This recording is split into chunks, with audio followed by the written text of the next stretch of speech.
as well, Alex. Yep, Alex Yeah, G2. lots of jerseys walking around.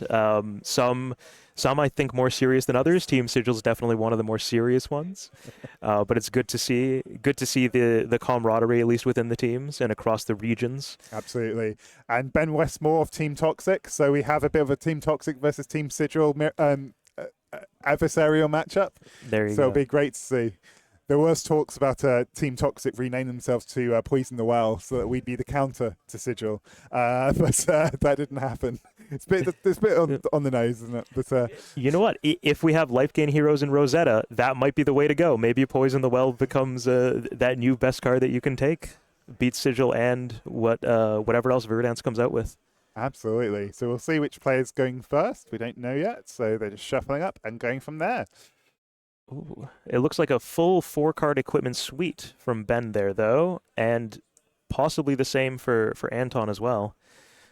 So that's so important in this format, especially if you're Enigma. If you can get a few of those Kikois and an uphold tradition, or really just anything that helps to block, you can do such a nice job protecting that spectral shield with counters on it. It's just free value over and over again. And having that armor that does cover 1 at instant speed goes such a long way for doing that. Absolutely. Okay, we'll find out which player's going first. Oh, they're still shuffling. They're still shuffling. We have They to fill are still time. shuffling. How much time can we fill with the mirror? We can fill as much time as you want because, well, again, assuming both these players are running full 4 equipment suites, it really does help a lot of dealing with some of the combat tricks that Enigma can have, whether it be on Uphold Tradition or through Astral Etching, the action that lets you, if you have a Spectral Shield at instant speed, give an aura even more counters on it. That can functionally work as an attack reaction. All heroes in this set have access to Grain That Tips the Scale, which can be another +1, but, if it only takes 1 damage to pop that Spectral Shield that has 3 counters on it, right? Absolutely. There is also a Mystic attack reaction as well that I don't think gets a lot of credit, but is still playable. And if you forget about it, like I have just done with its name, it can definitely catch you out.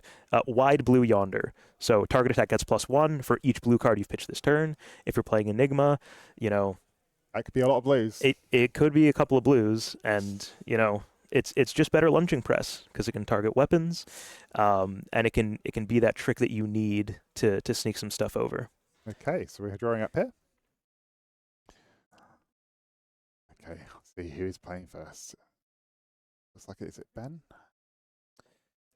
Ooh, Ooh. we have a Transcend card in Anton's hand there. Hmm. So there may be some instant speed shenanigans, and both these players running a fully cloaked equipment suite as well. So we'll find out what those are as we go later into the game, whether it's full of illusionist equipment or whether it's full of the non-illusionist equipment. Spectral Manifestations blue. So that's the card you want to see at the beginning. Well, maybe not turn 1. You'd like to see it a bit later in the game, but sometimes you just need to go again where you can get it. Definitely. And I'm definitely not unhappy that it's a blue if I know I'm also holding a Transcend card as well, because that gives you the option to follow it up depending on whether or not Ben has those instant speed auras to try to deny, that being started. And being stir the pot, so get to shuffle the deck, and that's great because you don't need to target anything. A few of these are a bit awkward at the beginning of the game when you need to target something in the graveyard or so forth, which you can't do. So great that it's just shuffling is just a nice effect to have. It definitely is. You're shuffling a deck that got shuffled as the last game action. But you know what? It's good to see that both these players are going through a very thorough process of shuffling that deck properly, reshuffling that deck and making sure it's cut back. So we have now transcended. I'm imagining we're going to be pitching that chi, make another shield, build up that board, and you know what? There's not attacking, just holding those shields there. So we're going to be protecting the queen on this game, I believe. So let's see. Is he going to attack with them? Nope, he's just passing back and arsenaling. So really not wanting the opponent to filter there. Definitely. And you can see there's a lot of actions in Ben's hand, including what I believe is a Cosmic Awakening, which is that majestic that, if you try really, really hard and the rainbow hits the light just right, can swing in for 20. But here, I think the debate is which of these action auras we're going to be starting with. So it looks like we have our red Essence of Ancestry, and as well as, is that a red Solitary Companion behind it? I believe so. Oh, a single-minded Yes, determination. there we are. Okay, so let's see what.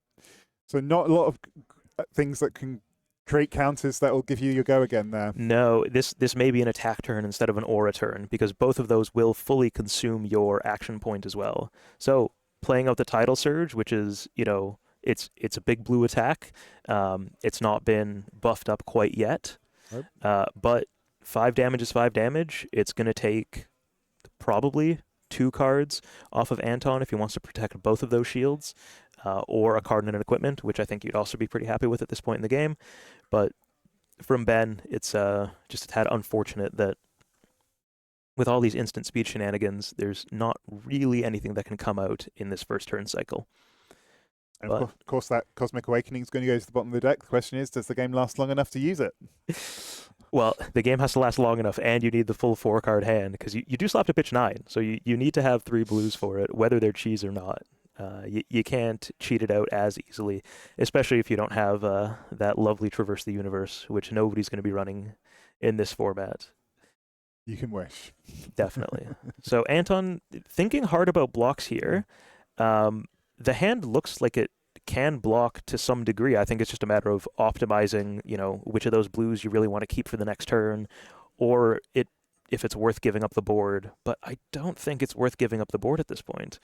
You've got 2 Spectral Shields.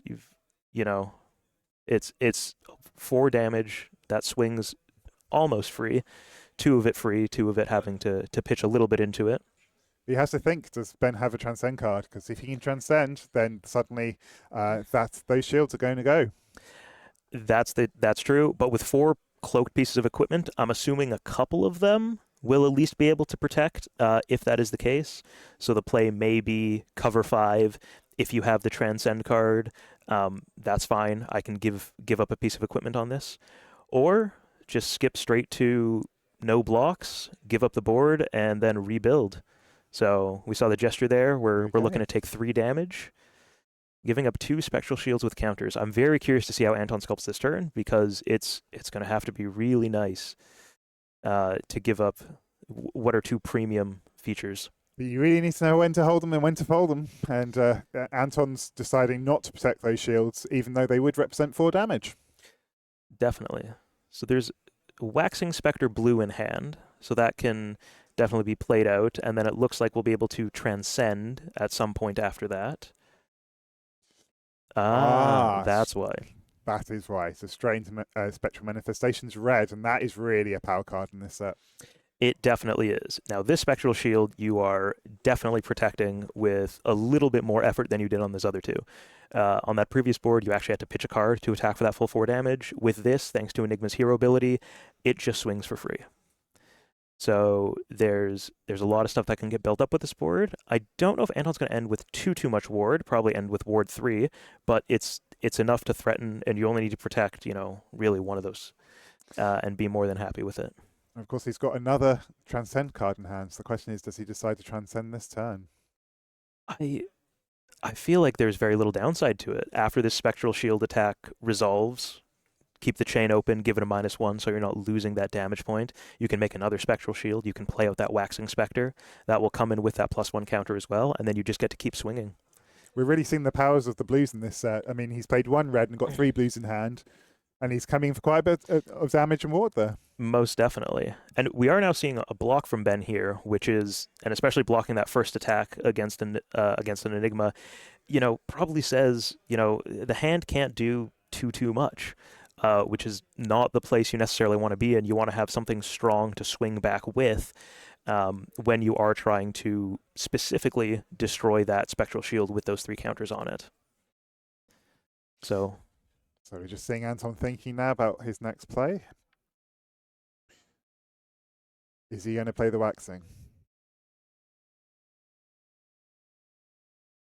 I think you do, because you play it, you get to swing with it for 2 damage. The ward sticks around to help, and it's not... you never want to play those instant auras on your opponent's turn, right? And is it worth arsenaling the blue waxing if you can, play it and transcend this turn anyways? That kind of becomes the question. Okay, so he's keeping the transcend hit card hidden for now. And this is really one of the powers of the transcend cards, is that you can actually target a previous attack on the chain. So even though you're giving it -1, you're not really losing anything, are you? Exactly. It's -1 with the time machine. Maybe Ben could get that life back. Unfortunately, we've not got that. But we do see a Battlefront Bastion. So that's the first one of the stream. So we'll see a -1. Oh, okay. So he's choosing not to transcend and to keep that card hidden. So it looks like here Anton's kind of preparing to have a backup plan in case this board can't be protected. And, maybe based on some of the behavior that we saw last turn as well, maybe those cloaked equipments don't necessarily block at instant speed. If you're worried about that spillover being buffed up by that extra 2, if you don't have the equipment, maybe it's a hard sell. If you're worried that maybe the ward you have isn't enough and you want to keep that transcend to build that board back later, here we have a wounding blow. So it doesn't look like Ben at the moment is going to be able to use that second card in hand. So the question is, was he expecting another attack at the end of that last turn? Possibly. Instant speed, 2 cards in hand, or 2 resources floating and 1 card still. I think it would have been. I think we were kind of expecting another attack on that turn. Goes to show what we know necessarily. However, if Ben might still have a turn here, if those boots are aqualapse, you can give wounding blow go again, and then if you swing something like a gravekeeping or a fact-finding mission, you might be able to clear that board. Oh, but evasive leap coming into its own there with the defense reaction, which is quite rare in this set. Although you need to protect your ward, you don't have that many defense reacts to do it with. Indeed. So we didn't pitch into those hypothetical aqualapse, so it was just that 1 card 4 damage, keep a card in hand type of turn. And people in chat asking what the tape's for. It's because this mat is a cooling mat, and obviously we're not in the cooling, we are in that, so we just had to cover up the cooling logo. That's the only reason why we've got duct tape on the mats. We want to represent exactly what's happening today, not what happened necessarily a couple months ago. This is a new event, new exciting cards. As we're seeing that Spectral Shield get swung again by Anton, it looks like, coming in for 4. And this is how it starts, isn't it? This is once you leave that shield up and you've got a lot of value off that one shield. Definitely. But, even though Ben did only swing for 4, it took a full 2 cards out of Anton's hand. So, you may have some latitude here. This might be the turn you take some damage, depending on how strong that hand is. What do we have there? Oh, there's some interesting cards there. Astral Etchings, Haunting Spectre, a Spillover. The question is, are they going to line up quite nicely? Okay, so blocking with the red Astral Etchings, you really want to play that card out. You don't want to be using it for block. It's just so good at clearing the board. Into a Waxing Spectre. Oh, a 4. For 4. So this Waxing Spectre probably going to be the first ward to go if, Anton's probably willing to let it go. You can give that up. You have the Spectral Shield swinging for 4 anyways. That's a great way to spend these 2 cards. You're coming in for 4 damage, and you're really helping protect your Spectral Shield for next turn. Because with 3 cards in an arsenal, it's going to be awkward to get through 4 ward plus your other options, especially knowing now that Anton has what is effectively a tiny defense reaction in his arsenal with that drop in the ocean. And we're seeing the real difference between these 2 decks now. We're seeing that Anton's really coming in with a lot of go again, a lot of counters, but Ben's just being stuck with these quite awkward hands here. Yes. It looks like Anton definitely chose the action or the instant and the go again side of cards, whereas Ben has a lot of these really strong blocking 3 defense auras. And it's interesting to see how that plays out in the mirror, and I'll also be interested in seeing how it plays out in the actual, in the non-mirror games in rounds 2 and 3 of this draft pod as well. Because having a lot of solid 3 blocks into New and into Zen is phenomenal. When you have these kind of awkward hands back and forth, okay. Ooh, interesting. Ben Haze here. Shelter. just using a haste shelter defensively. So it's got ward 4, but he's not used it to attack. Definitely. And whenever you're Enigma and you are playing those instant auras on defense, it always feels a little bit, it's not the best feeling in the world, right? Because, if you can manage to play it out on your turn in a nice way, then you double up on that value. You get to attack and defend with it. So here we're seeing. So Truce Retold was just used there just to put Haze Shelter straight back on the bottom of the deck. So he's not lost that from deck, which is always a positive. Yep. So we're just seeing Essence of Ancestry go on the board with red. So that's the red one, which, interestingly enough, once it is destroyed, it will prevent the next red source of damage that comes in. So now Anton may have to kind of resequence that turn, instead of attacking with that default Spectral Shield for the first time every turn, which, why wouldn't you do it as Enigma? It may be better to attack with that Waxing Spectre, because if it does pop that ward 2, it won't necessarily be covered up on the back end. So here comes that Spectral Shield. We'll see how Ben blocks it, or if he's content to just letting it go, taking 2 damage, and then knowing that that Waxing Spectre is going to be a lot more awkward to swing through afterwards. And of course, the currently Ben's only got ward 2 on the board, or ward 3, sorry, with the head. So we've got ward 3 on the board right now with 4 attack coming through.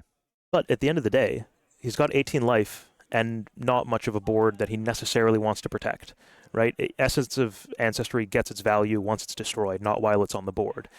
Whereas cards like Waxing Spectre have their value when they're on the board because they have that counter, they have that go again, they can keep these things cycling.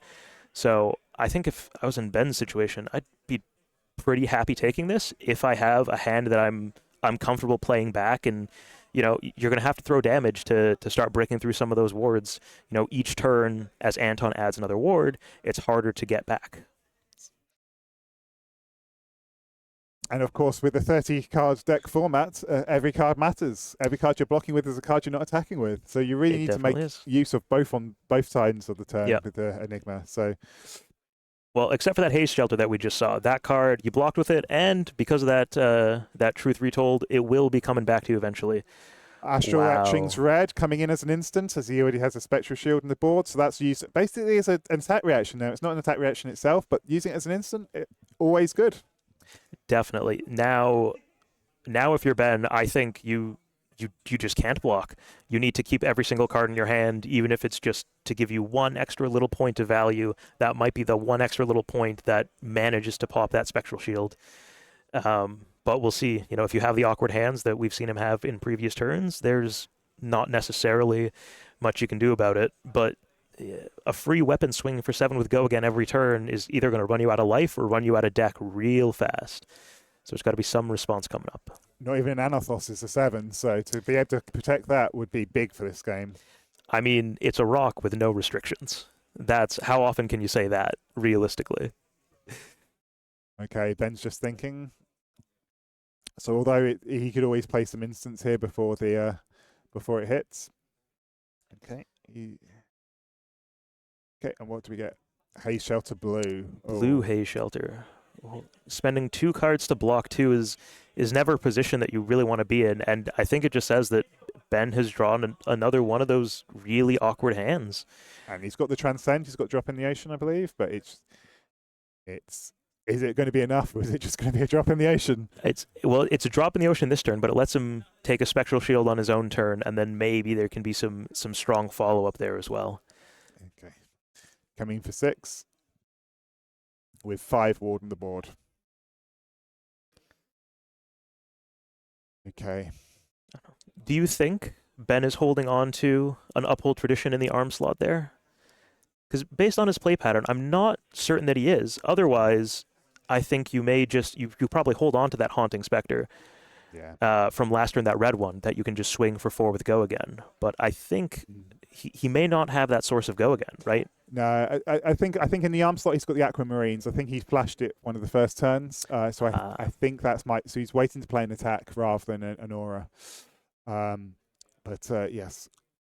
Oh. Okay. So I think we just forgot that Anton's turn is just getting started. Yes. He's got 2 cards in hand, and he's still coming in with even more force. Now, it is worth noting that that Essence of Body is now live. So if this Waxing Spectre does get swung, it won't deal any damage. But that's not what's coming in. What's coming in is a Solitary Companion. So good way to end the turn. You have more ward. Single-minded determination. So yes, more ward on the board. Sorry, I'm terrible. Those 2 cards, I will get confused every day. Understandable. I do the same. So many cards with similar names in this set. Okay, so we are just going to be. Oh, there we go. Oh, it's not Uphold Tradition. I was wrong. Interesting. So I guess he was holding it, waiting for the right moment to play it out. But now I think you're back into a corner. You really got to try your best to clear out that board as best you can. I think we know there's a blue Mystic card in that arsenal. I think it's one of the tenets. I didn't get a good eye on exactly which one it was. So, we're not coming in for too much damage this turn, but it might be enough to at least stop the board growing, and then maybe we draw that really, really nice aggressive hand next turn to maybe get rid of that 7 damage free Spectral Shield. What can we see in the hand? We can see a big blue sky there, and a Transcend card. Oh, homage to the ancestors. One of those other ones doesn't need to target. It's a free life. It's absolutely phenomenal. Oh, and a Moon Chakra as well.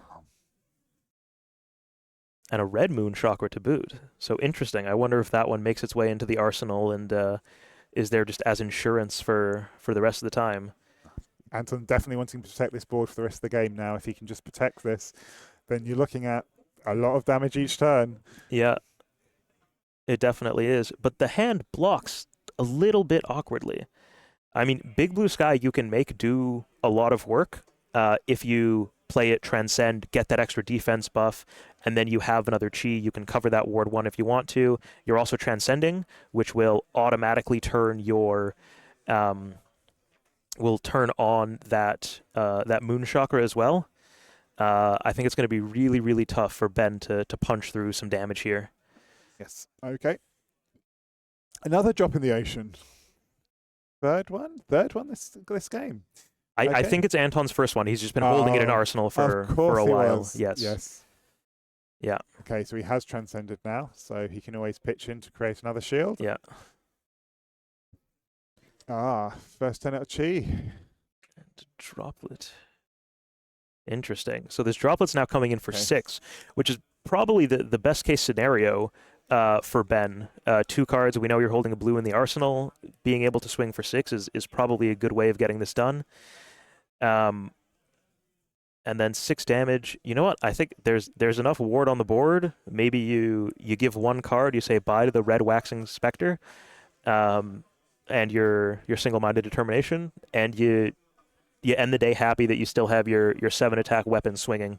Absolutely. That being said, you can also just cover it. You have transcended this turn. That Moon Chakra is going to do a lot of work. Of course, homage to Ender Street, just keeping it in hand. Is he going to be saving that for later, or is he going to be playing it later this turn? Well, arsenaling his last Transcend card paid off really well for him. On this turn, it turned on that Moon Chakra, which could now just cover 5, right? You give that, and maybe that single-minded determination. 1 card, you cover it. You still have a full board that can keep swinging. If you want to, you can even play that homage now. Make that Spectral Shield, and you've still got enough resources to just keep swinging. It just depends if you want that 1 life or you want the ability to transcend later. Oh, opting to keep the full board by destroying the Kikoi body, Sky body Kikoi. There we are. Well, those instant protections just really coming in value there to protecting board state. And there we are. There's that 7 attack, go again, free weapon swing coming off from Anton. So we have Yorgos. Hello, Yorgos, asking if this is Team Sigil. Yes, it is. So Anton is part of Team Sigil, and Ben is part of Team Toxic. Okay, so here's the onslaught. 7. And again, it just looks like one of those awkward hands. First Tentative Chi Moon and Vengeful Apparition aren't necessarily 2 cards that play super well together. Ben's doing his best to try to protect that Spectral Shield. I don't think Even he thinks it's going to be staying alive at this point because there's so much more damage represented on the board. With Anton still holding 2 cards, one of which is, a chi. That will just be another weapon swing. And now this is 15 damage off 2 cards every turn. How long can you stem the bleeding? I think this is probably your last turn. Maybe if you block with every card here and you draw that really, really nice aggressive hand next turn, maybe you just survive being able to play it out if you have, really nice equipment. Maybe that heirloom of rabbit hide to save you 4 life, if you go down to exactly 1. But other than that, I think this is one of those illusionist mirrors where it's someone has a board, someone doesn't, and we're going through the motions. And another shield, so that's another 2 damage. So now we're looking at 17 damage on the board. This is a crazy turn for Enigma. Sometimes she just pulls out. She's not an aggro deck, but sometimes when you keep your board state, this is what happens. Definitely. I mean, 7 go again sounds pretty aggro to me. It's just once you're there, if you have it, you have it. It's... And Ben doing his best, but he's just had some very awkward hands early on, didn't he? Yeah. Unfortunate you have the actions instead of the instants. Spectral Manifestations, though, that's really the card you wanted to see to start the game. Or, ideally on a 4-card hand where you can follow it up with something really big, swing a Blanche or a Battlefront Bastion right after it. Give them some reason to take cards out of their hand, make it a little bit awkward for them, but just 4 damage, probably easy enough to cover up, and then, you pitch and you're swinging. Yeah, I'm trying to stay optimistic for Ben. He's a good friend, but I really don't know what he's got to come back from this. It looks like too little, too late right now. Yeah, unfortunately, it is just one of those illusionist mirrors. And I don't think we've seen we saw the Haunting Spectre come out from Ben, but other than that, I don't think we've really seen a lot of those premium instant speed auras. We saw him block with an Astral Etchings at one point because it came at a bit of an awkward time. And then this red Spectral Manifestations, which it could definitely be enough to get the game started, but to catch up in this game, I don't think it's quite there. And now we're looking at a double transcend turn. Anton really not letting up. He's not budging an inch on this game. He's really just filling out and optimizing every single turn here. He definitely is. And I think he's shown some really good discipline on arsenaling those transcend cards. Because there have been 2 instances where he's had the opportunity to play them for, nearly the same value. Like he would have gotten full value from playing them out. He would have transcended, created the shield, and then swung with it. But showing that discipline of being able to put them in arsenal has made those subsequent turns, you've drawn to it really nicely, lets you do that double transcend. It really turned on that the moon chakra as well. I think the discipline that he's showing with this, I definitely think is to his credit. As I also think to some degree this board state definitely is as well. Absolutely. 17 damage on the board. This is going to be painful. Okay, and we can see there's a Transcend card in Ben's hand, so that is not going to be blocking even if he wanted to. So let's see. Okay, he's just, yeah. He's seen the writings on the wall now, and he's just, I don't think his hand's going to block enough. No, I don't think so. I think that, well, speaking of writings on the wall, those Astral Etchings, I think, were what sealed this game, turning that shield from 4 into 7 every turn. That has now swung 3 times, has really bumped things up. Absolutely. And it also created that sense of urgency as well, that I don't think Ben was really able to swing back with, because he didn't have those, he's I think we've seen him swing for 9. If you want to break a board like this, you're going to have to be swinging for 12 or 14, which is really, really hard to do as in this format, especially as Enigma. You really need to have the right 4 cards, or the right 5 cards even, and I don't think Ben's quite seen that. Absolutely. It's all stemmed from that one Spectral Shield with 6 counters on it, hasn't it? Once that got in, it just opened up the rest of the game for Anton, and he's really just pushed hard ever since. So we're looking at a Waning Vengeance there. So this will take Ben to 1, but it will create a Spectral Shield on the way out. So, you know, uh, theoretically, with just what's on board and no more attacks, maybe Battlefront Bastion and a piece of arbor can help get you there. But other than that, I think it's a tough spot. Although Ben's still thinking, he's still doing some math. Yeah.